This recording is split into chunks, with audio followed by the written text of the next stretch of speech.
Okay. Right. Hello, guys. Welcome to the Score Booster series. Right.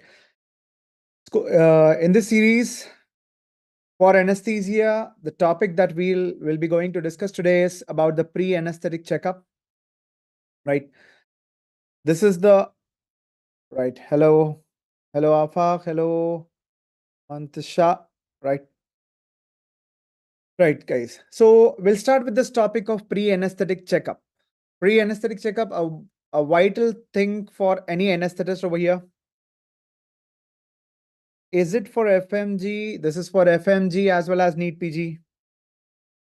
Hello. Okay. Right. Right.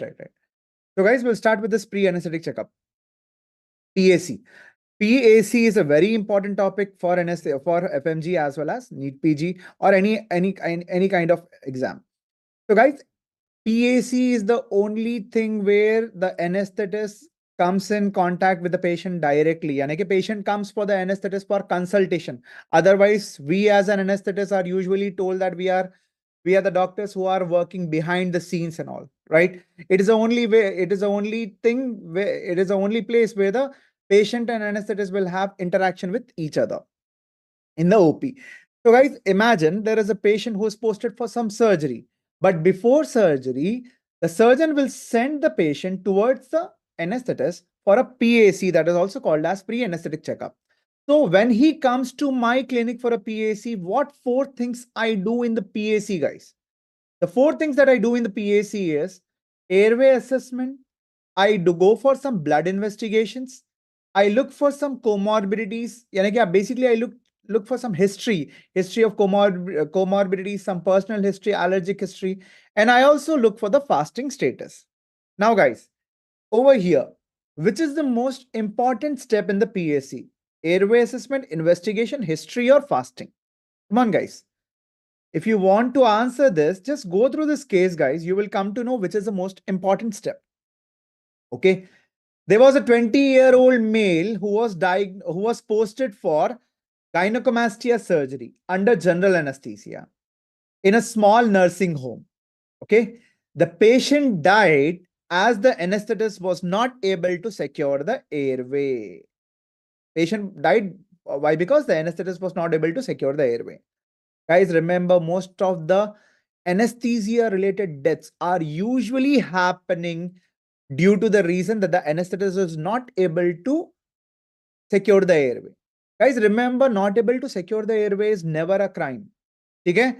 But not knowing that your patient is having an easy airway or difficult airway, that's a crime. So always before surgery, you should be ready. You should be always knowing that your patient is having an easy airway or your patient is having a difficult airway. Before going for the airway assessment, guys, just look over here. Why did the patient die basically? Okay? The anesthetist was not able to intubate. Okay? He tried to intubate. The anesthetist was trying to, he took the laryngoscope, he was trying to put the endotracheal tube, but he still failed in intubation, right? But if you fail in intubation, why will the patient die? Why? Because the patient is under the influence of muscle relaxant and some anesthetic drugs. That's why the patient will die. He cannot breathe spontaneously. You have to support his breathing. If not by intubation, at least, if at all you fail in intubation, at least you should put this device, guys. What is this device I'm talking about? This device is laryngeal mask airway. Laryngeal mask airway.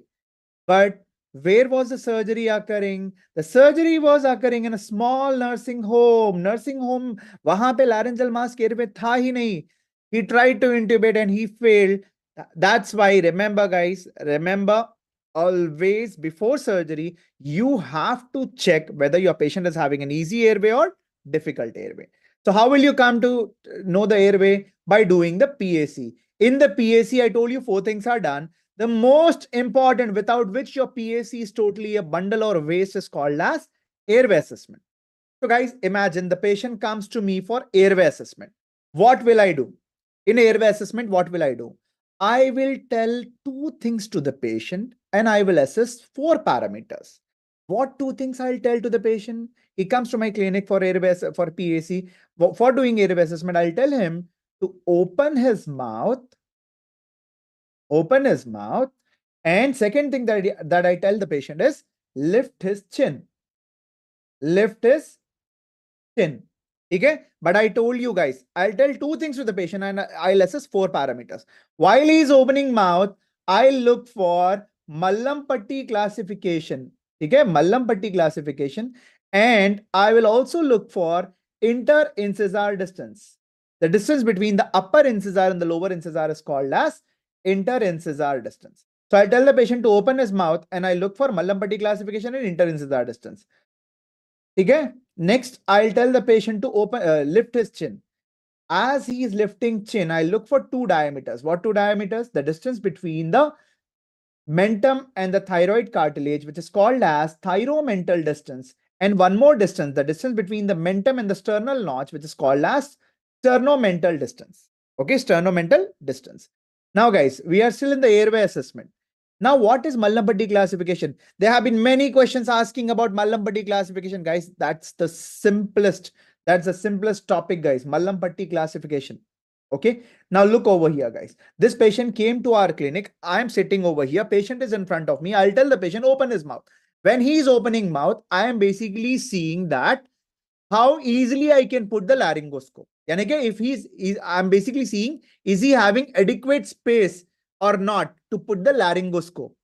Laryngoscope is required for intubation, yes or no? Okay, how will I come to know he's having an adequate space? By seeing the structures inside the oral cavity. These structures that are visible to you inside the oral cavity is given under a classification called as Mallampatti classification. Guys, just look over here. This is the Mallampatti classification. The patient comes to me, he opens his mouth. What do I see? I see, when he is opening mouth, I see the hard palate. I see the hard palate. I see the soft palate. I see the uvula. I see the tip of uvula and tonsillar pillars. Basically, all structures are easily seen. That means the patient is having Mallampatti class 1.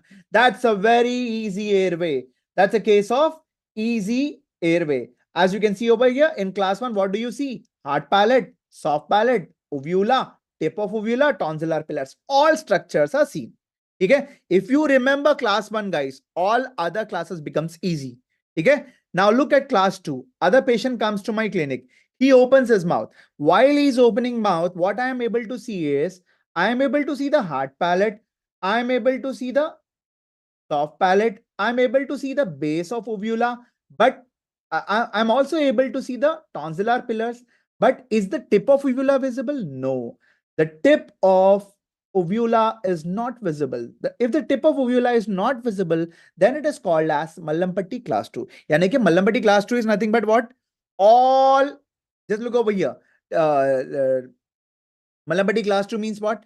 All class 1 structures minus the tip of uvula. Minus tip of uvula. Right? So you can just take down over here. Mallampatti class 2 is all class 1 structures minus tip of uvula. Tip of uvula is not visible. That is Mallampatti class 2. Okay. Now, coming to Mallampatti class 3. In Mallampatti class 3, what do you see? In Mallampatti class 3, when the patient opens his mouth, you are just able to see the hard palate and soft palate. Okay. You're not able to see the uvula. So, that is Mallampatti class 3. Mallampatti class 3 यानी के hard palate and soft palate visible. Hard palate and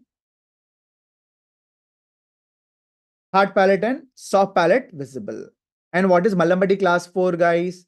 Only hard palate visible. When a patient opens his mouth, you are able to see only hard palate. So guys, just look over here. When such patient who's belonging to Mallampatti class 4 comes to you, how will you label that patient? Whether the patient is having an easy airway or difficult airway. Come on, by just looking at this diagram, you can tell which patient is having an easy airway, which is having a difficult airway. Come on, guys. I can say class 1 and class 2 are the cases where you have easy airway.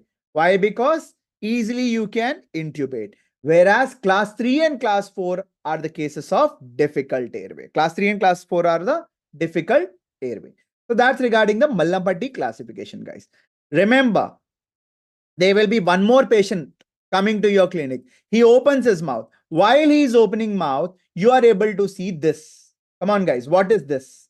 This means what? You are able to see the hard palate. You are able to see the soft palate. You are able to see the uvula. You are able to see the tip of uvula, tonsillar pillars. Basically, all class 1 structures you are able to see. Plus, you are able to see the tip of epiglottis. Means all class 1 structures plus tip of epiglottis, all class 1 structures plus tip of epiglottis, if it is visible, then it is called as Mallampati class 0. Mallampati class 0 is an easy airway. Mallampati class 0 is an easy airway. Okay? So remember, guys, that's a Mallampati classification. So we are doing the airway assessment. In the airway assessment, we just told the patient to open his mouth. As he is opening mouth, I have seen the Mallampati. Okay? Next, as he is still opening his mouth, the next thing that we need to do, remember, guys, we told the patient to open his mouth. Okay? And we have checked the Mallampati. After Mallampati, what's the next thing that we need to discuss? We need to discuss about the interincisor distance. Interincisor distance. So when you open your mouth, normally there should be 3 to 4 centimeters of gap between the upper incisor and lower incisor. Okay, that is the normal. No, sorry, not 3 to 4. Sorry. 4 to 5 centimeters of normal interincisor distance should be there when you open your mouth. Okay? But imagine a patient is there who is a tobacco chewer. What happens if the patient is a tobacco chewer, guys? If the patient is a tobacco chewer, he will develop submucous fibrosis due to which his mouth opening will be restricted. Or what happens if the patient is having fracture of mandible or temporomandibular joint dislocation or temporomandibular joint fracture if the patient is having, will he open his mouth adequately? No, sir. So how will be his mouth opening? How will be his interincisor distance? In all these cases, the interincisor distance will be less than 4 centimeters. If the interincisor distance is less than 4 centimeters, that indicates the patient is having a difficult airway. Now look at this case, guys. Okay, in this case, the patient is having an interincisor distance of just 2 centimeters. Imagine for this patient, you have to give general anesthesia. You have to put a laryngoscope. Can you put laryngoscope? Can you do easy laryngoscopy over here? It's very difficult, guys. It's very difficult to intubate such patient. If such patient requires general anesthesia, needs general anesthesia to be given, if you are not able to put the tube orally, what could be the best way you can put the tube, guys? Come on. For putting the tube orally, there should be a normal interincisor distance. But his interincisor distance is very much restricted. So what you will do, guys, if the interincisor distance is low, I have told you low interincisor distance is seen in these patients. Okay? How will you secure the airway? If the patient is having a low interincisor distance, the best thing that you do is you cut open the trachea, directly put the tube inside the trachea. That is called as what, guys? That is called as tracheostomy. That is called as tracheostomy. Okay. So that's regarding the interincisor distance. So basically, mouth opening is done. In the airway assessment, we have told the patient to open mouth and we have checked. Now, next is what, guys? We tell the patient to lift his chin. As the patient is lifting his chin, you look for 2 distances. Okay. What 2 distance? You look for the thyromental distance. The normal thyromental distance should be how much? It should be more than 6.5 centimeters. This is the thyromental distance. If the thyromental distance is restricted, imagine the patient is having webbed neck. Some patients will be having like this, webbed neck. If the thyromental distance is decreased, while laryngoscopy, there will be a problem for you to do laryngoscopy properly. Why? Because their neck is not big, the head is not getting extended easily. So remember, guys, the normal thyromental distance should be 6.5 centimeters. And remember, one more distance we need to look. What is the other distance that I was talking about? The other distance that we need to look over here is the sternomental. Sternomental is what? The distance between the mentum and the sternal notch. This distance should be how much? Double the thyromental. Thyromental is 6.5. The sternomental distance should be more than 12.5 centimeters. So basically thyromental and what distance, guys? Sternomental distance we have discussed. What is the risk amount of respiratory tract infection post tracheostomy? Yes, there is much risk. Like after doing tracheostomy, guys, normally for we normally don't do tracheostomy for elective procedures or small procedures. Okay, we do tracheostomy if the patient is on mechanical ventilator for a longer period of time, or in a very difficult airway scenario where you're not able to intubate, not able to put a laryngoscope. Okay, and cricothyrotomy is also not successful. There you go for tracheostomy. But whenever a tracheostomy is done to the patient, it has to be taken care of. If the patient is an ICU and he's being a stoma is created for a longer run, then always there will be a chance of respiratory tract infection. The oral toileting has to be, sorry, the tracheostomy tube toileting has to be done. It has to be cleaned properly every weekly. Okay, right. So that was the airway assessment, guys. After airway assessment, the next thing that we need to look, remember, guys, in the PAC, the most important step, airway assessment, we have done. Next is you look for the investigations. What investigations exactly are you looking for? You look for some blood tests, guys. Basically, if you ask me, I'll just require 2 tests. I don't require a list of tests to know whether my patient is fit or not. I'll go for the test according to the patient's condition, but the 2 tests are required mandatory. Why? Because if the patient is posted for surgery, blood loss can be seen.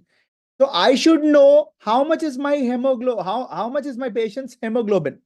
Okay, that is one. So basically, remember, in the investigation, complete blood count is done where you should know the hemoglobin of the patient. Apart from that, you should also know about the platelet condition. Why? Because if the patient's platelet count is low, eventually he'll have more bleeding. Okay, so that is the mandatory test, guys. CBC and sorry, in the CBC, hemoglobin and platelet count you have to check. Now, apart from that, coagulation profile. Normally, that what we go for is we go for BT and CT. BT is bleeding time, CT is clotting time.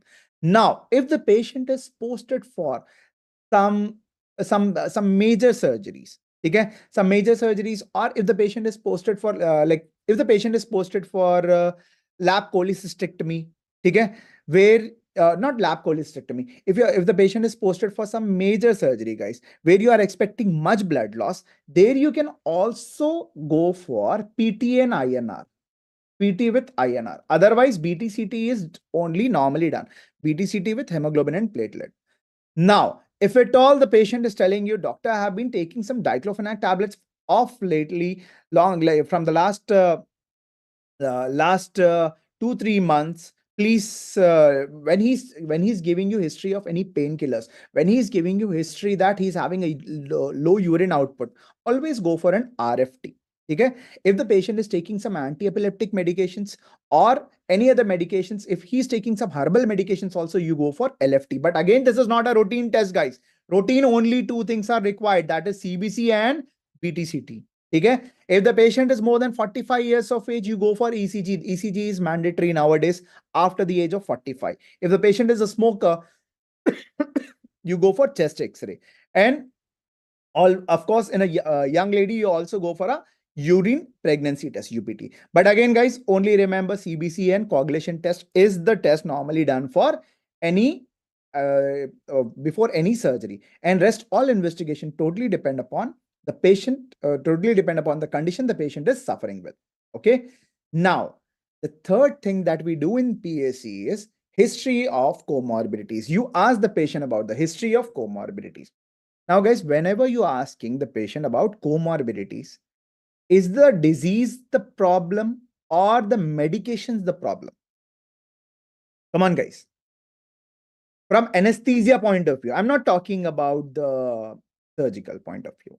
Remember, disease as such is not a problem. Why? Because it will be controlled with medication. But the medications that he's taking, some medication has to be continued, some medication has to be stopped before surgery.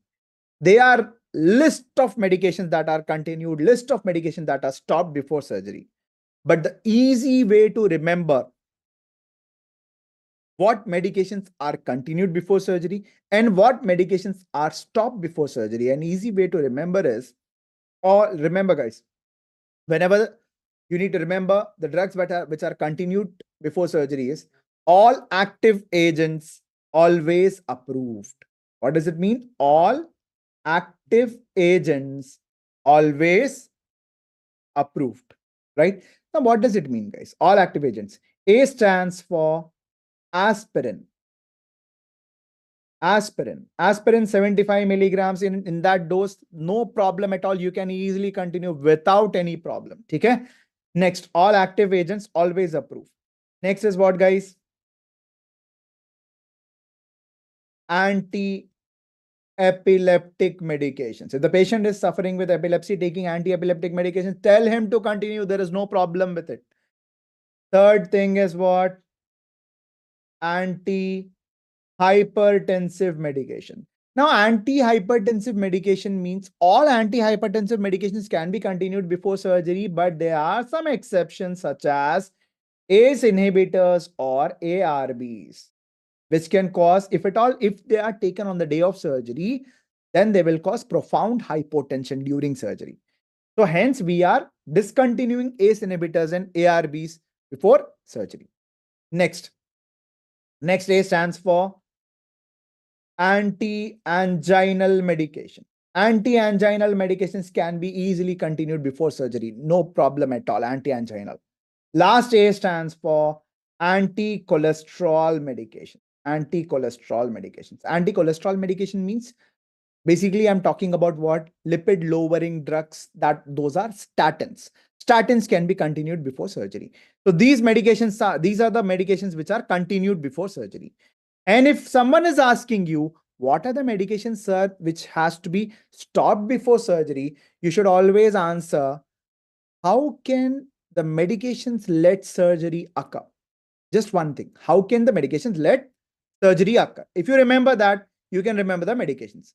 Okay? So how can the medications let surgery occur? How means H stands for heparin. Heparin has to be stopped 6 hours prior surgery. Okay? If the patient is on warfarin, it has to be stopped 3 days prior surgery. 3 to 5 days prior surgery, you should stop warfarin.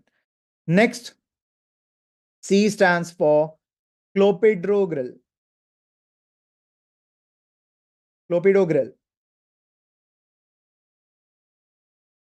Clopidogrel has to be stopped 8 days prior surgery. 8 days prior surgery, this has to be stopped. Why? Because if you don't stop it, then patient will be having a chance of much bleeding. Okay? Next, T stands for TCA. TCA, 3-letter TCA. And again, it has to be stopped 3 weeks prior surgery. Tricyclic antidepressants. M stands for monoamine oxidase inhibitors. Monoamine oxidase inhibitors are usually stopped 3 to 4 weeks prior surgery. Why? Why? Because monoamine oxidase inhibitor, if you have given to the patient and during surgery, if you use pethidine, then there could be a chances of severe sympathetic reaction. In order to avoid that, we just stop monoamine oxidase inhibitor. Okay? L stands for lithium. Lithium has to be stopped 24 to 48 hours prior surgery. Lithium.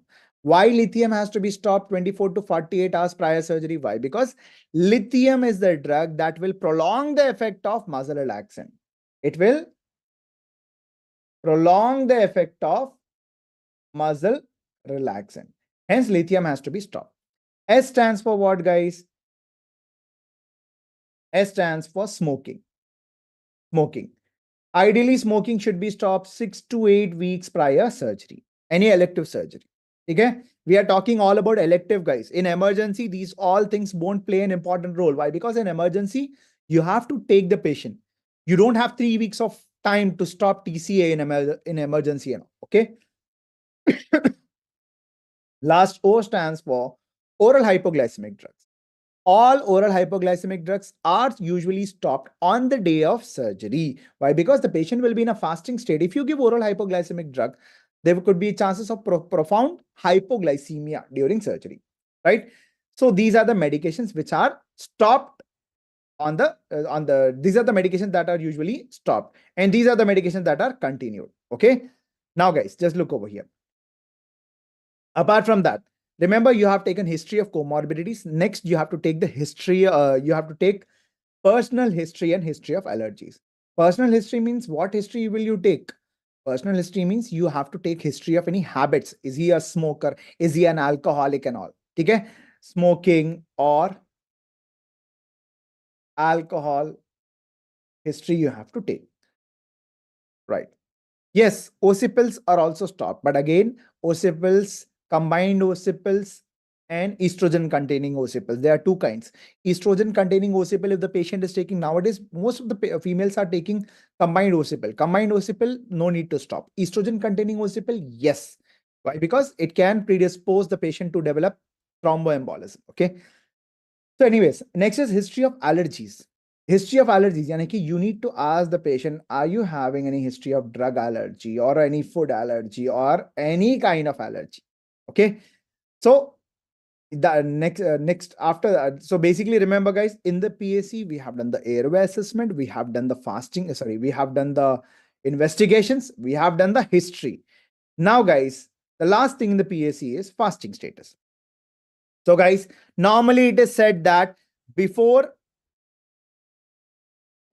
the last dose of oral hypoglycemic drug is taken the night before surgery.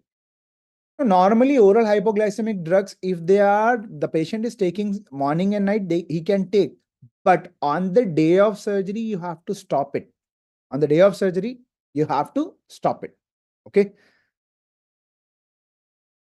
Right. Is fasting before surgery required for all anesthesia? Now, guys, just look over here. Why do you tell a patient to be in a fasting state?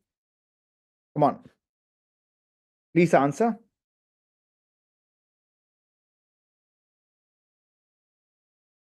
Why do you tell a patient to be in a fasting state?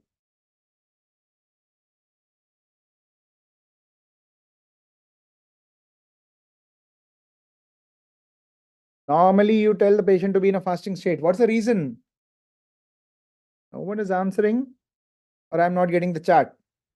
Very good. You usually tell the patient to be in a fasting state. Why? Because to avoid the risk of aspiration. Very good. To avoid the risk of aspiration. Now, guys, look over here. Risk of aspiration means the food from the esophagus going to the trachea. Now, guys, is fasting required for all anesthesia techniques? Remember, there is local anesthesia, spinal, epidural, nerve blocks, general. What do you think, guys? The risk of aspiration is high in which anesthesia technique? Local, spinal, epidural, nerve block, general. Which one? Risk of aspiration is high when the patient is made unconscious. In which anesthesia technique the patient is made unconscious? I just remember only one technique where the patient is unconscious. Rest all techniques, the patient is conscious. Yes or no? If the patient is conscious, he can easily manage there is no risk of aspiration, right? So remember, the risk of aspiration is high in general anesthesia. So my question to you is fasting before surgery required for all techniques or only for general anesthesia? Fasting is required for all anesthesia techniques, whether local, whether spinal, whether epidural. Now you must be wondering, local anesthesia, why fasting, sir? Sometimes imagine a patient is there. Imagine there is one patient who went to a dental clinic, okay, for some root canal therapy. The dentist have given some local anesthesia. Okay, dentist was not aware about the dose of local anesthesia. Accidentally, he has given a higher dose of local anesthetic to the patient. Now, what will happen if the patient receives a higher dose of local anesthetic? Patient will land up into local anesthetic systemic toxicity that can cause seizures, that can cause tremors, that can cause perioral numbness, that can cause respiratory and cardiac arrest also. Yes or no? Right? But remember, guys, if at all, the dentist have given a higher dose of local anesthetic to the patient, and he is in a hospital setting where the anesthetic is also available. At that time, if the patient is having respiratory discomfort and all, the anesthetist will come, he will intubate the patient, and he will give general anesthesia to the patient. Okay? The patient life will not be at risk. But if the patient is full stomach undergoing local anesthesia or any kind of thing, then what will happen, guys? The risk of aspiration is there. Remember, as such, directly there is no risk of aspiration in these anesthesia techniques. But if some complications occur, then you have to shift to general anesthesia. And for general anesthesia, fasting is required. Okay, guys. So remember, fasting is needed for all anesthesia techniques because we never know which anesthesia technique will complicate. So how many hours of fasting is needed? In adults, if he is on solid food, 8 hours of fasting is needed. In adults, if he is on semi-solid food, 6 hours of fasting is needed.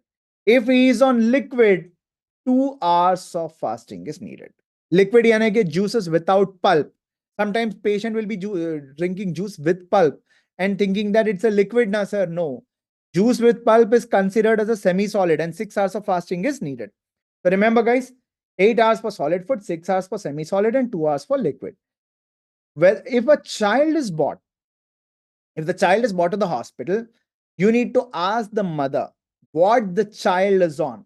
If the child is on water, remember water for adults or child, the hours of fasting is same, 2 hours. So for children, usually we remember 2, 4, 6 rule. 2, 4, 6 rule means what, guys? 2 hours for water, 4 hours for mother's milk, and 6 hours for formula feeds. 6 hours for formula feed.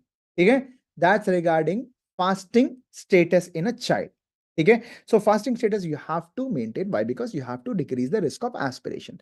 Now, look over here. There are some individuals who, even though you tell them to be in a fasting state, they will be in a fasting state, but still those patients will be at risk of aspiration. Who are those patients who are at risk of aspiration even though in a fasting state? Remember, the patients whose intra-abdominal pressure is high.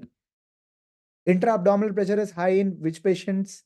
Obese patient, right? Pregnant lady, the intra-abdominal pressure is high.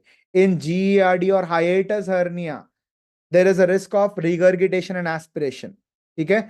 And in cases of emergency scenario or road traffic accident, their intra-abdominal, they will be at higher risk of aspiration. Why? Because in emergency, the patient might have just ate his food and he was going into his vehicle and he met with a road traffic accident.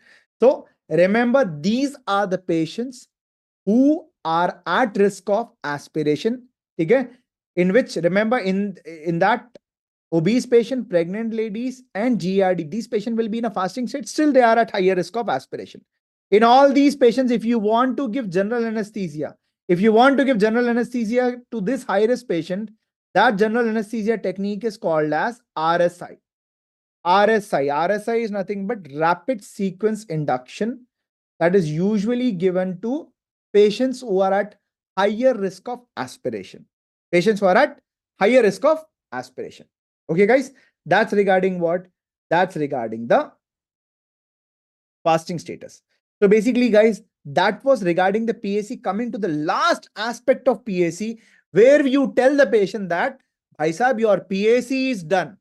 Now I'll give you a certificate. Certificate means you won't be giving him any certificate. You will just certify him according to the comorbidities he is suffering with. That certification which is done after PAC is called as what, guys? Is called as ASA certification or ASA classification. ASA full form is what? American Society of Anesthesiologists. American Society of Anesthesiologists. In ASA, there are 6 classes. What is class 1, guys? When do you call class 1? First of all, ASA totally depends upon what? Totally depends upon the systemic illness the patient is suffering with. You have asked the patient about the comorbidities. You have asked about everything. Now you are certifying him. Okay? Now, when do you certify as class 1? When the patient is healthy. Okay? Patient having no systemic illness. There is no systemic illness, no comorbidity. Such a patient will be called as ASA class 1. What is ASA class 2? Patient having systemic illness which is well under control. ASA class 2 is patient having systemic illness which is well under control. What does it mean? What does it mean? I'll give you an example. A patient is there who's suffering with diabetes. Okay, he's now posted for some hernia surgery. He's suffering with diabetes. You check his fasting blood sugar level. His fasting blood sugar level comes as 90 milligrams per deciliter. Is it controlled or uncontrolled, guys? It is very well controlled. So remember, any patient having systemic illness that is under control, having diabetes but under control, that is called as ASA class 2. Smokers, socially alcoholic patient also comes under ASA class 2. Okay. Then there is ASA class 3. When do you call a patient as ASA class 3? यानी कि patient having severe systemic illness, यानी कि moderate to severe systemic illness, moderate to severe systemic illness, which is not under control, which is not under control, or in the medical terminology, right? As we are doctors, so in the medical terminology, you can remember patient having severe systemic illness with functional limitation. With functional limitation. I'll give you an example. A patient is suffering with same diabetic patient posted for hernia surgery. You check his fasting blood sugar level, it comes as 200 milligrams per deciliter. Such patient who's having a high blood sugar level, which is not under control, even though he's taking medication, that patient comes under ASA class 3. Okay? Uncontrolled diabetes, alcohol dependence, moderately reduced ejection fraction, or a BMI of more than 30. These patients are potentially ASA class 3. Next is ASA class 4. When do you call a patient as ASA class 4? ASA class 4 means patient is having systemic illness. Remember, class 2 is having mild systemic illness. Class 3 is moderate to severe. And class 4 is what? Patient having systemic illness. Guys, before going towards what systemic illness and all, I'll give you a small question, guys. One patient is there who's suffering with diabetes. Other patient is there who's suffering with coronary artery disease. Okay? Both are posted for hernia surgery. My question to you is, the risk of mortality is high in a diabetic patient or a coronary artery disease patient? Come on. The risk of mortality, the risk of patient dying during surgery is high in diabetes patient or coronary artery disease patient? Come on. Which patient? Which is more life-threatening? Obviously. So remember, class 4 means what? Patient having systemic illness, which is life-threatening. Which is life-threatening. Life-threatening systemic illness, such as recent MI, stroke, end-stage renal disease. Okay? End-stage renal disease. These patients are usually at risk of dying during surgery. So remember, that is class 4.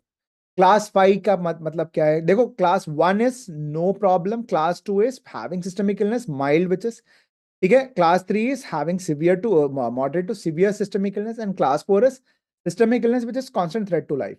Class 5 is what? A moribund patient without surgery. Chances of survival are less. Without surgery, survival chances are less. Survival chances is less. That is a moribund patient. Moribund patient. Example, ruptured abdominal aortic aneurysm. Okay, ruptured any kind of aneurysm. That kind of patient comes under ASA class 5. Or multiple comorbidities patient comes under ASA class 5. Class 6 means what? Brain dead patient. Class 6 means what? Brain dead. Now he is basically a patient for organ harvesting. Organ harvesting. So remember, guys, this is regarding what? This is regarding the ASA classification. Now remember, to this ASA classification, you can add alphabet E. You can add a suffix E to this ASA class. Okay? But when do you add this E? Basically, imagine, guys. Imagine there is a patient who's posted for there is a patient who came to your clinic for PAC, and she's posted for appendicectomy. Okay? When you ask the patient, she's telling she's having no comorbidities. So when a patient is having no comorbidities, you will tell she is having ASA class 1. He comes under ASA class 1. But again, guys, what surgery she is posted for is added depending upon the emergency of the surgery. Appendicectomy is always an emergency. So depending upon her comorbidities, you gave her 1. But when do you add E? When the surgery is an emergency. So she comes under class 1E. But what if the young female comes to your clinic, she's not having any comorbidities, she's posted for fibroadenoma surgery. Okay? She is having fibroadenoma, fibroadenoma. So that's an elective surgery. And if that patient comes, no comorbidities posted for fibroadenoma and elective surgery means she will be under class 1. But will you add E? No. E is only add for emergency procedures. Emergency procedures. Is it clear, guys? Okay. Right. So, guys, are you preparing for the exam or what? Basically, this was the PAC topic. So, are you preparing for the exam now or you will be giving the exam later? How's the scenario?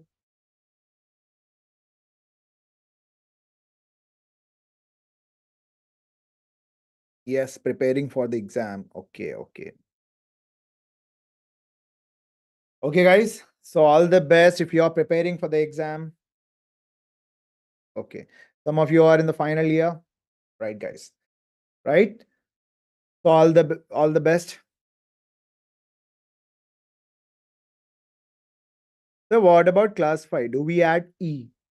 Again, if the class 5 patient is posted for emergency surgery, we will add E. Remember, class 1, 2, 3, you are giving for depending upon the comorbidities, not on the surgery. E is added on the emergency. Okay. Okay, guys. Hope the PAC thing was clear for you. I tried to cover most of it.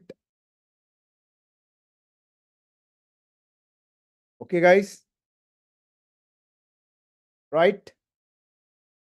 All the very best for those who are preparing for the exam now and those who will be preparing or those who are giving the exam in the next year. Next year means next year, July or next year, December. Right, guys? Right? Okay. Okay, guys. So with that note, I'll just sign off. Are there any doubts, guys?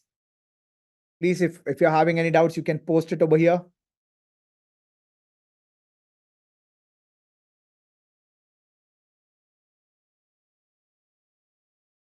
Okay. Okay. Okay. Thank you. Thank you. Thank you. Thank you, everyone. So I'll sign off. Right.